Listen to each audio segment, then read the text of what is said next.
നമസ്കാരം, ഞാൻ മനോജ്. പത്തനാപുരം സ്വദേശിയാണ്. പത്തനാപുരത്തിനടുത്തുള്ള പറങ്കിമാമുകൾ മയിലാടുംപാറ എന്ന പ്രദേശത്താണ് ഞാൻ താമസിക്കുന്നത്.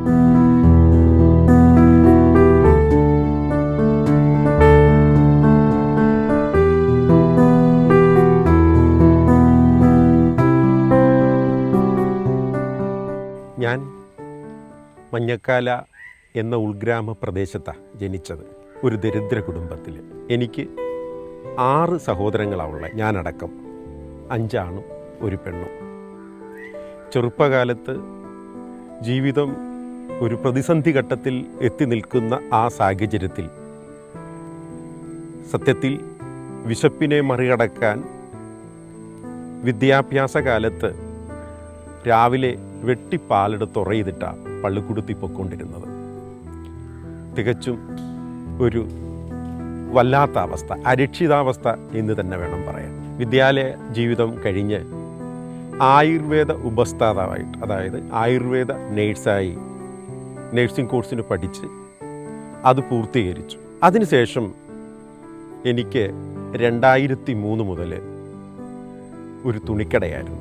ആ തുണിക്കട ഏതാണ്ട് ഒരു 7 വർഷത്തോളം തുണിക്കട നടത്തി. പിന്നെ അതിൽ നിന്ന് വലിയൊരു പ്രോഫിറ്റ് ഉണ്ടാക്കാൻ സാധിക്കാത്ത ഒരു സ്ഥിതിവിശേഷമായി. കച്ചവടങ്ങൾ, കടകളുടെ എണ്ണം പെരുകുകയും വ്യാപാരം കുറയുകയും ചെയ്യുന്ന ആ ഒരു ദുസ്ഥിതി വന്നു. അങ്ങനെ ബിസിനസ് വേണ്ടെന്ന് വെച്ച് ഒരു പ്രവാസ ജീവിതം, അതാണ് ലക്ഷ്യമിട്ടത്. ഇതിനിടയ്ക്ക് ഭയാനകമായ പ്രതിസന്ധികളെ തരണം ചെയ്യേണ്ടതായി വന്നു. പ്രവാസ ജീവിതം സ്വപ്നം കണ്ടെങ്കിലും അത് ഫലവത്താകുന്നത് ഒരു വലിയ പ്രയത്നമാണ്. പല തവണ പല ഉരി ഞാൻ ശ്രമിച്ചു. ഒരു വിദേശ രാജ്യത്ത്, അല്ലെങ്കിൽ ഒരു ഗൾഫ്, അതാണ് നമ്മുടെ പരമാവധി. ഒരു സാധാരണ മലയാളികളുടെ പരമാവധി ആഗ്രഹം ഗൾഫാണ്. ഞാൻ കഴിയുന്നതും യത്നിച്ചു ഗൾഫിലോട്ട് പോകാൻ. പക്ഷെങ്കിൽ തൃശ്ശൂർ ഒരു ഏജൻസിയിൽ അന്നത്തെ കാലത്ത് 1.25 ലക്ഷം രൂപ കൊടുത്തു പോകാൻ വേണ്ടത്. എൻ്റെ കടയും സംവിധാനങ്ങളും എല്ലാം ഡിസ്പോസ് ചെയ്തിട്ടാണ് ഈ 1.25 ലക്ഷം രൂപ കൊടുത്തത്. പക്ഷെങ്കിൽ ആ ഏജൻസി എന്നെ പറ്റിച്ചു. ആ പൈസ തിരിച്ചു കിട്ടാതായി. ആ ഒരു ലേബിലിറ്റിയും പേറി ഇതികർത്യവേദ മുഴുവനെ പോലെ ഞാൻ അലയുക ഒരു വിദേശ ജോലിക്ക് വേണ്ടി.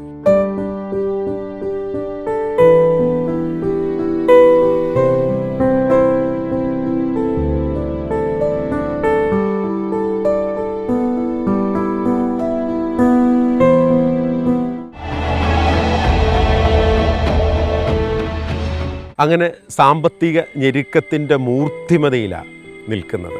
ഇനി എന്ത് ചെയ്യണമെന്ന് അറിയാൻ മേലാത്ത ഒരവസ്ഥ.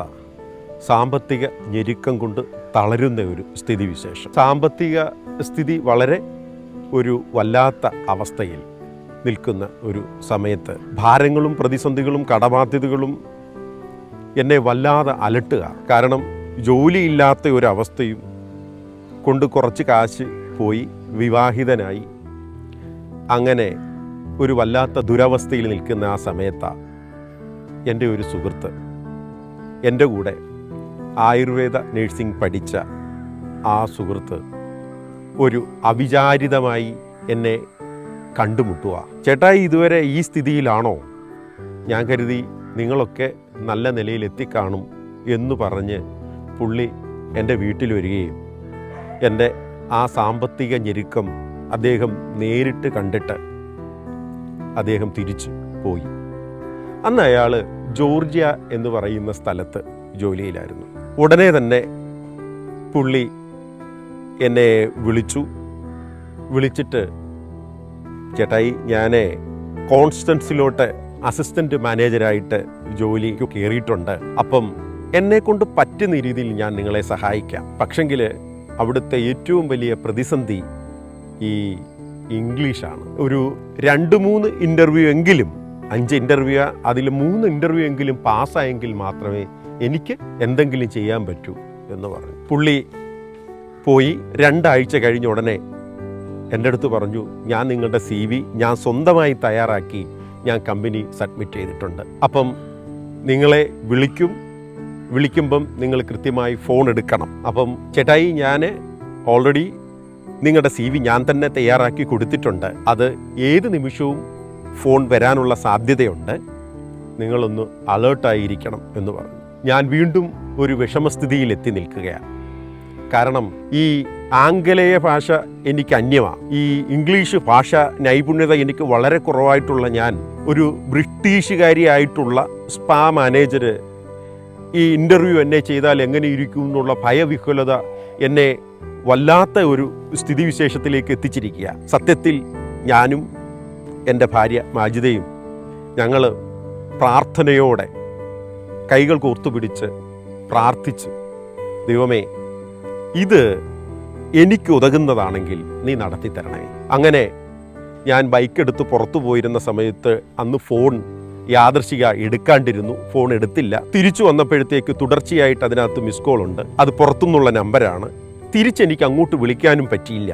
അന്ന് വൈകിട്ട് ഞാൻ എൻ്റെ സുഹൃത്തായ എൻ്റെ സതീർത്ഥ്യനായ ഷാജിയോട് പറഞ്ഞു, ഷാജി എനിക്ക് 2-3 പ്രാവശ്യം കോൾ വന്നു, പുറത്തെ നമ്പരാ, പക്ഷേ നിർഭാഗ്യവശാൽ എനിക്ക് ആ ഫോൺ എടുക്കാൻ പറ്റിയില്ല എന്ന് പറഞ്ഞു. അപ്പോൾ പുള്ളി പറഞ്ഞു, നിങ്ങൾ ഫോൺ എടുത്തില്ലേ? മാനേജർ എന്നോട് പറഞ്ഞു ഞാൻ വിളിച്ചു, സാരമില്ല, ബാക്കിയുള്ള കാര്യങ്ങൾ ജോലിക്ക് വേണ്ടിയുള്ള പ്രോസസ്സിങ് ചെയ്തോളാനാ പറഞ്ഞേ എന്നാ എൻ്റെ അടുത്ത് പറഞ്ഞതെന്ന് പറഞ്ഞു. ഞാൻ ഒരു വല്ലാത്ത സ്ഥിതിവിശേഷത്തിലെത്തി. തീർത്തും അത്ഭുതകരമായ ഒരവസ്ഥ. ഞാൻ ആ ഫോൺ എടുത്തിരുന്നില്ല, പക്ഷെങ്കിൽ അവർ പറയുക ഫോൺ എടുത്തു എന്നല്ല, ഞാൻ വിളിച്ചു, നിങ്ങൾ ബാക്കിയുള്ള കാര്യം ഫോർവേഡ് ചെയ്യൂ. സത്യത്തിൽ അദൃശ്യമായ ദൈവ സാന്നിധ്യം എൻ്റെ അരികത്ത് വന്ന് നിൽക്കുന്ന ഒരു വല്ലാത്ത അവസ്ഥ. ജീവിതത്തിൻ്റെ പ്രതിസന്ധികളിൽ, അതല്ലെങ്കിൽ ഇനി എന്തു ചെയ്യണം എന്ന അറിയാൻ മേലാത്ത വൈതരണിയിൽപ്പെട്ടിരിക്കുമ്പോൾ അത് വല്ലാത്ത ഒരു അവസ്ഥയായിരുന്നു. കാരണം എൻ്റെ മുൻപിൽ, അല്ലെങ്കിൽ എനിക്കൊരു വൈതരണിയായിരിക്കുന്ന ആ സ്ഥിതിവിശേഷം മറികടന്ന് ഒരു ദൈവം എൻ്റെ കൈ പിടിച്ചുയർത്തി എന്നുള്ളൊരു തോന്നൽ തീർത്തും എന്നെ അത്ഭുതത്തിലാഴ്ത്തി. അങ്ങനെ എനിക്ക് അവിടുന്ന് അപ്പോയിൻമെൻ്റ് ഓർഡർ വന്നു. ആദ്യം ഞാൻ ജോലിക്ക് പോയത് സേഷൽസ് എന്ന് പറയുന്ന ഒരു ആഫ്രിക്കൻ ഐലൻഡാണ്. അവിടെ സ്പാ തെറാപ്പിസ്റ്റായിട്ട് എനിക്കൊരു ജോലി കിട്ടി. അങ്ങനെ 2014 ആദ്യമായി ഞാൻ ജോലിക്ക് പോവുക. അതിനു മുമ്പ് വിമാനത്തിനെ നോക്കിക്കാണാൻ പോലും ഭാഗ്യം ഇല്ലാത്ത ഞാൻ, ഒരിക്കലും ഒരു ഇന്ത്യക്ക് പുറത്തോട്ടുള്ളൊരു ജോലി കിട്ടും എന്നുള്ള ഒരു വിശ്വാസമില്ലാത്ത ഞാൻ എങ്ങനെ ഈ സീഷൽസ് എന്ന് പറയുന്ന ഈ കൺട്രിയിൽ, ഈ രാജ്യത്ത് എത്തിയെന്നും അവിടെ എങ്ങനെ ഉറച്ചു എന്നും ഇപ്പോഴും എനിക്ക് പറയാൻ പറ്റാത്ത ഒരു അവസ്ഥയാണ്. അങ്ങനെ ആ സീഷൽസിൽ നിന്നും മഡഗാസ്കറിലും മാലിദ്വീപ്സിലുമായി അങ്ങനെ ഏതാണ്ട് 9 രാജ്യത്തോളവും യോഗ അധ്യാപകനായും സ്പാ തെറാപ്പിസ്റ്റായും ജോലി അനുഷ്ഠിച്ചു.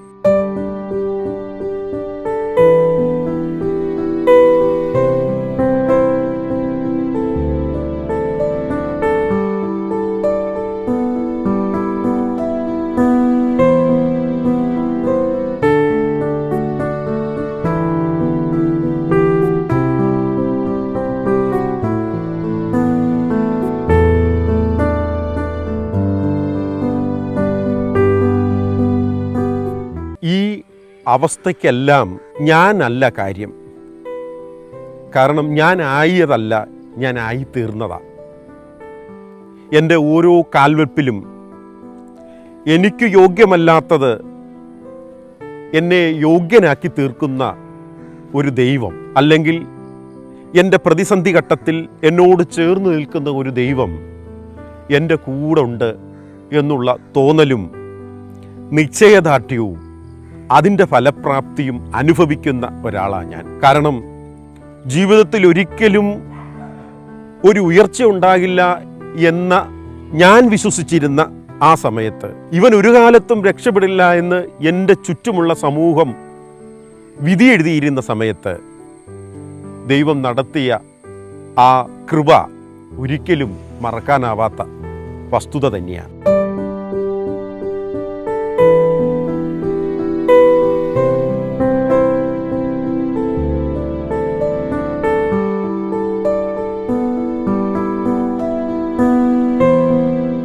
എൻ്റെ ദൈവസങ്കല്പം, ദൈവം എന്നത് കണ്ണുകൊണ്ട് കാണാൻ പറ്റാത്തത് കണ്ണിനെ കാണിപ്പിക്കുന്നത്, ബുദ്ധി കൊണ്ട് ചിന്തിക്കാൻ പറ്റാത്തത് ബുദ്ധിയെ ചിന്തിപ്പിക്കുന്നത്, മനസ്സുകൊണ്ട് അറിയാൻ പറ്റാത്തത് മനസ്സിനെ അറിയിക്കുന്നത്.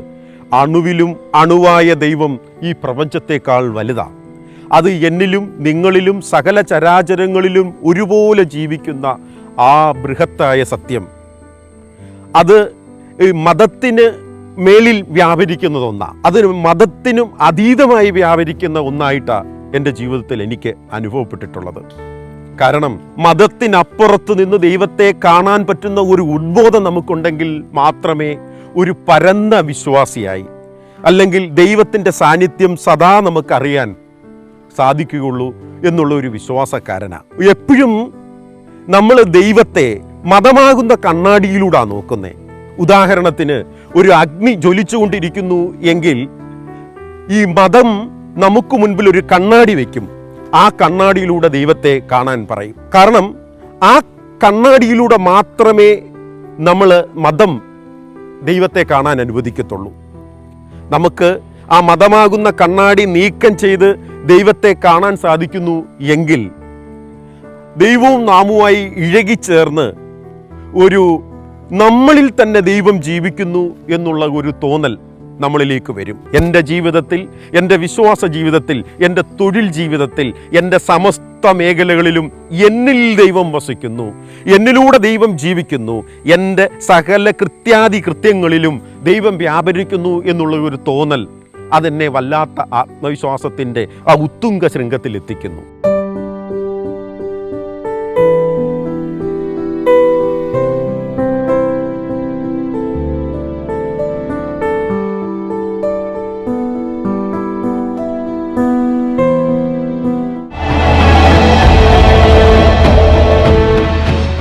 സത്യവിശ്വാസത്തിൻ്റെ കാമ്പ്, അല്ലെങ്കിൽ ഈ ക്രിസ്തീയ വിശ്വാസത്തിൻ്റെ അടിസ്ഥാനം എന്നിൽ ഊട്ടിയുറപ്പിച്ചത് എൻ്റെ അമ്മയാണ്. ചെറുപ്പത്തിലെ, അതായത് ഈ സൺഡേ സ്കൂൾ അധ്യയന കാലഘട്ടത്തിൽ അമ്മ ഓരോന്നും എനിക്ക് പറഞ്ഞു തരുമായിരുന്നു. ഏതാ?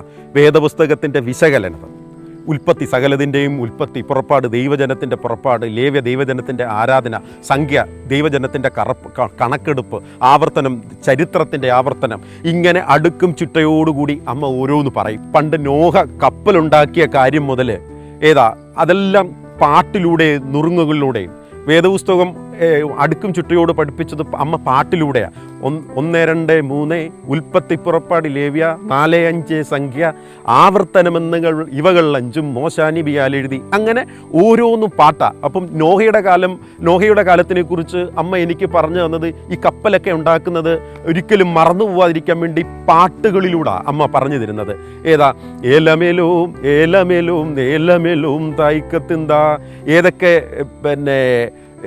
മരങ്ങൾ നോഹമുനി കാട്ടിലൂടെ നോക്കിയെന്നും, ഇരുവാച്ചി പുളിവാക കരിവാക വാക, ഇരുവാച്ചി മുളന്തേവ താരാമരുവിലെയും, മുരടത്തി അരിജെത്തി കാഞ്ഞാലികമുക, കള്ളിക ഞാവേ മഷി കൊന്നാമൗലിംഗം, അമ്പലം മുള്ളലവേ പുലരാർജില നെല്ലി, കടപ്പാവേ നെൽപ്പാവേ ചൂന്തൂരി ക്ഷത്രം, ഗോവേർ ചെന്തും ചുണ പിണറും പാനച്ച, ഇത് 4 മെച്ചവും ഇലന്തി പല 4 ഇത്യാദി വൃക്ഷങ്ങൾ പ്രത്യേകം നോക്കി, എല്ലാത്തിലും ഗോഫേർ നന്നെന്നു കണ്ടു. അങ്ങനെ ഇതിൻ്റെ എല്ലാത്തിൻ്റെയും ചരിത്രം അമ്മ ഓരോ പാട്ടുകളിലൂടെയാണ്.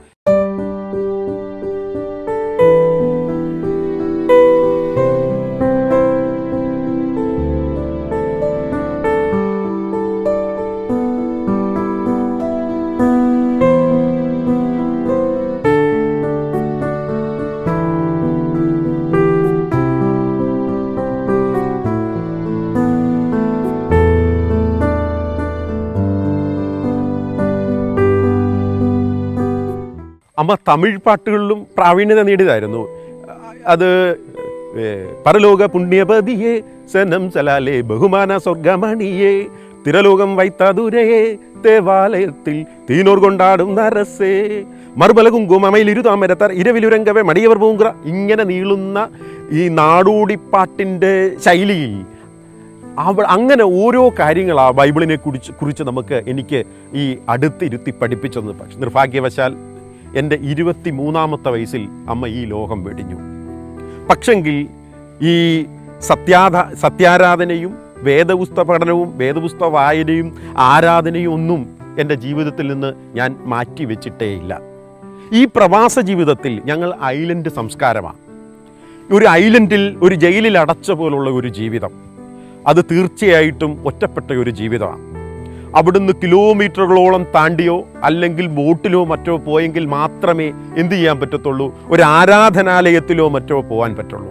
അതുകൊണ്ട് ഈ ദുരവസ്ഥ മാറ്റാൻ ഈ കിട്ടുന്ന അവധി ദിവസങ്ങൾ അതേതും ഒരു കൃത്യതയില്ല, അത് ഞായറെന്നോ തിങ്കളെന്നോ ചൊവ്വയെന്നോ ഒരു കൃത്യതയില്ലാതെ കിട്ടുന്ന അവസരത്തിൽ എൻ്റെ മുറിയിലിരുന്ന് ഞങ്ങൾ ഒരുപറ്റം ആൾക്കാരെ ചേർത്ത് വെച്ച് ഈ ഒരു ആത്മീയ കൂട്ടായ്മ ഉണ്ടാക്കി. അതിലൂടെയാണ് ഞങ്ങളുടെ ആരാധനാദിക്രമങ്ങളും ഈ ദൈവം നടത്തിയ വഴികളുമൊക്കെ ഓർത്ത് ദൈവത്തെ സ്തുതിച്ചു പോരുന്നത്.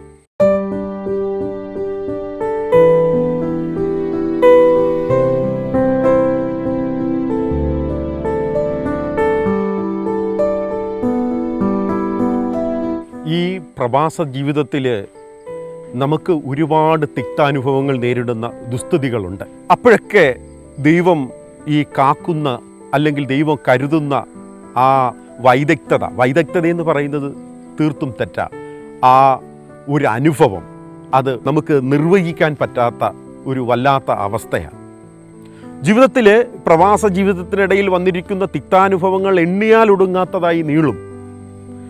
എങ്കിലും അതിനെ തരണം ചെയ്യുവാൻ ആ വിശ്വാസത്തിൽ ഉറച്ചുള്ള ആ നിഷ്ഠ, അതാണ് എന്നെ ഇവിടം വരെ എത്തിച്ചത്.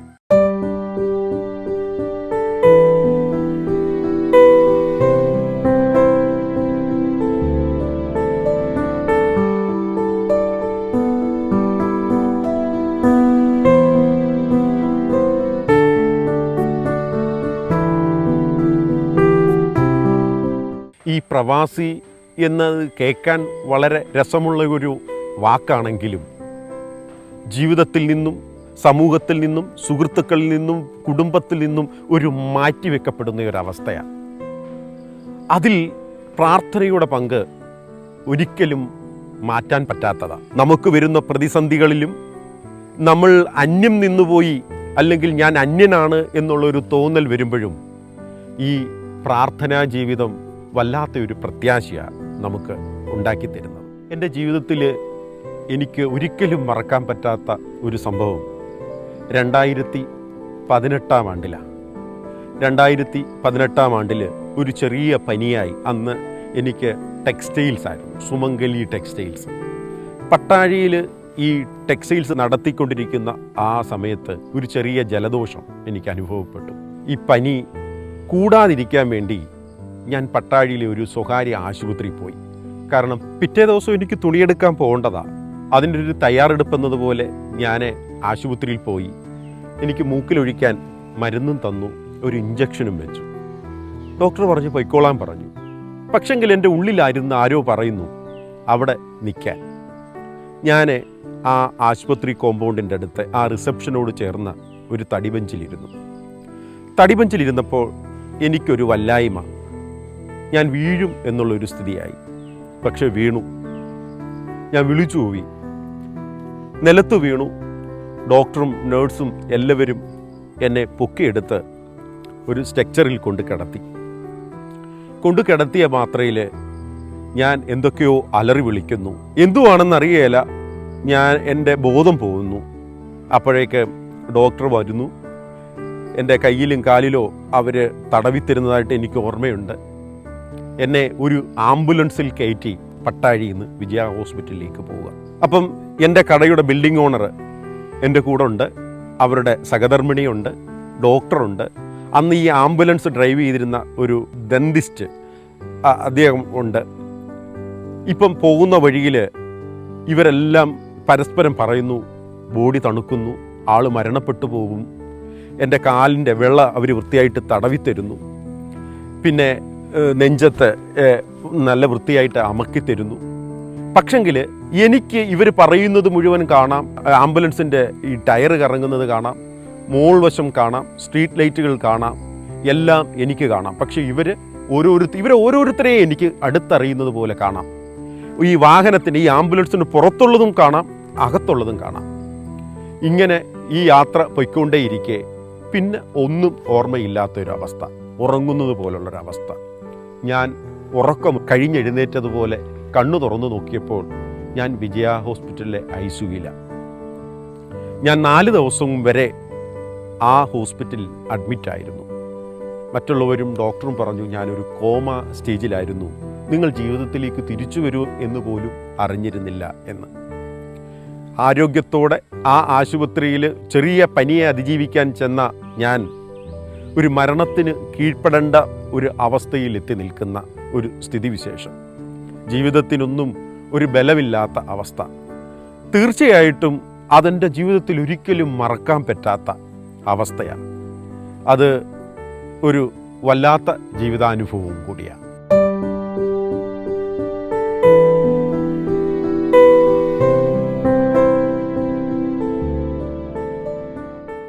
ചെറുപ്പം മുതൽ ഇങ്ങനെ ആയിത്തീർന്നു നിൽക്കുന്ന ഈ അവസ്ഥയിലായിരിക്കുന്ന സമയം വരെ എൻ്റെ ദൈനംദിന ജീവിതത്തിലും ഈ പ്രവാസ ജീവിതത്തിലും ഞാൻ മുൻപായിരുന്ന അവസ്ഥയിലും ഇപ്പം ആയിത്തീർന്നിരിക്കുന്ന അവസ്ഥയിലും ദൈവം എന്നെ നടത്തിയ വഴികൾ വാക്കുകളാൽ നമുക്ക് പ്രതിഫലിപ്പിക്കാൻ പറ്റാത്ത ഒരു വിശേഷണത്തിന് ഈ പാത്രീഭൂതമായ ഒരു സ്ഥിതിവിശേഷമാണ്.